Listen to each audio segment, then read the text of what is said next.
Hi everyone. இன்னைக்கு நம்ம வீடியோவில் என்ன பார்க்க போறோம்னா lead generation, lead acquisition, lead conversion. So இது மூணுக்கு உள்ள டிஃப்ரென்ஸ் என்னென்ன, இது மூணு ஒன்னோட ஒன்று எப்படி இன்டர்கனெக்ட் ஆயிருக்கு, இதை யூஸ் பண்ணி எப்படி நம்ம மார்க்கெட்டிங் ஆட்டோமேஷன்ல ஒரு லீட்ல இருந்து கஸ்டமராக கொண்டு போறது அப்படிங்கிறதெல்லாம் பற்றி தான் இந்த வீடியோவில் நம்ம பார்க்க போறோம். வாங்க வீடியோக்குள்ள போகலாம்.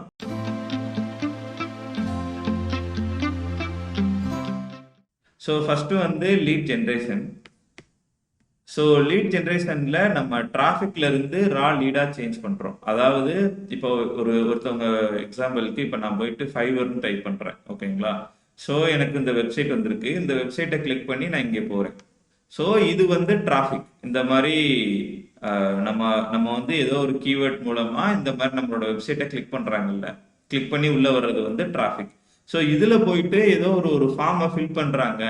இப்போ வந்து சைன் அப் பண்ணி ஃபார்ம் ஃபில் பண்ணலாம், அல்லது இதில் போயிட்டு கீழே கான்டாக்டர்ஸ் ஏதோ ஒரு ஃபார்ம், அதாவது ஒரு ஃபார்மு, அல்லது இந்த ரைட் சைட் பார்த்தீங்கன்னா சில வெப்சைட்ஸில் வந்து பாட்ஸ்லாம் வச்சுருப்பாங்க. ஸோ பேசிக்கான எஃப்ஏக்யூ கொஸ்டின்ஸ் எல்லாம் அதில் லோட் ஆகிருக்கும், அதோட ஆன்சர்ஸ் எல்லாம். ஸோ அங்கே வந்துட்டு நீங்கள் உங்களோட first name, last name, mail ID கொடுத்து உங்களோட கொஸ்டின்ஸை கேட்பீங்க. ஸோ அது மூலமாகவும் உங்களோட மெயில் ஐடிஸ் கலெக்ட் ஆகும். ஸோ இந்த மாதிரி மெயில் ஐடிஸை கலெக்ட் பண்ணிட்டாங்க அப்படின்னா அவங்க வந்துட்டு ராலி, ஓகேங்களா? ஸோ ரா லீட் வந்து நம்ம வந்து கலெக்ட் பண்ணிட்டோம் இந்த டிராஃபிக்ல இருந்து. இது ஸோ இதுதான் வந்து லீட் ஜென்ரேஷன். ஸோ இதுல இருந்து நம்ம வந்துட்டு இந்த ரா லீடை வந்து நம்ம ப்ராசஸ் பண்றோம். ஸோ இதை வந்து நம்ம ப்ராசஸ் பண்ணி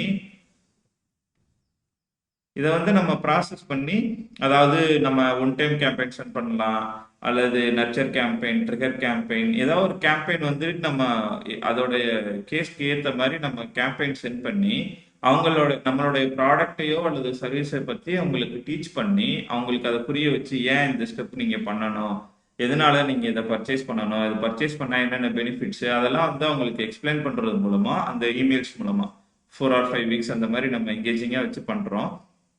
ஸோ அதுக்கடுத்து அவங்களுடைய ஸ்கோரிங் மாடல் அல்லது அவங்களுடைய பிஹேவியர் பேசிஸில் நம்ம ட்ராக் பண்ணுவோம். ஸோ அந்த பேசிஸில் எப்போ ஒரு சர்டைன் லெவலில் வந்து அவங்க டச் போகிறாங்களோ அந்த டச் பாயிண்ட் ரீச் ஆனோன்னா அவங்கள ஆட்டோமேட்டிக்காக நம்ம வந்துட்டு குவாலிஃபைடுன்னு ஸ்டேட்டஸ் மாற்றி அந்த குவாலிஃபைடில் ஒரு சேல்ஸ் பர்சனுக்கு வந்து இண்டிகேட் பண்ணுற மாதிரி நம்ம அலர்ட் மாதிரி செட் பண்ணிக்கலாம், ஓகேங்களா? ஸோ செட் பண்ணதுக்கப்புறம் அவர் வந்து குவாலிஃபைட்லேருந்து இப்போ வந்து கஸ்டமராக மாற்றணும், கரெக்டுங்களா?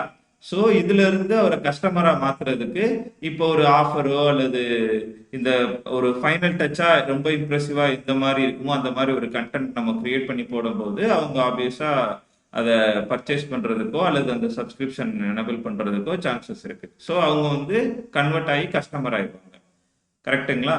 ஸோ இதுதான் வந்து guys lead generation, lead acquisition, lead conversion. அதாவது டிராஃபிக்ல வந்து லீடா ஜென்ரேட் ஆகி அதுல இருந்து நம்ம ப்ராசஸ் பண்ணி அவங்கள ஒரு குவாலிஃபைட் ஸ்டேட்டஸ்க்கு கொண்டு போய் அந்த குவாலிஃபைட்ல இருந்து அவங்கள கஸ்டமரா மாத்துறது, ஓகேங்களா?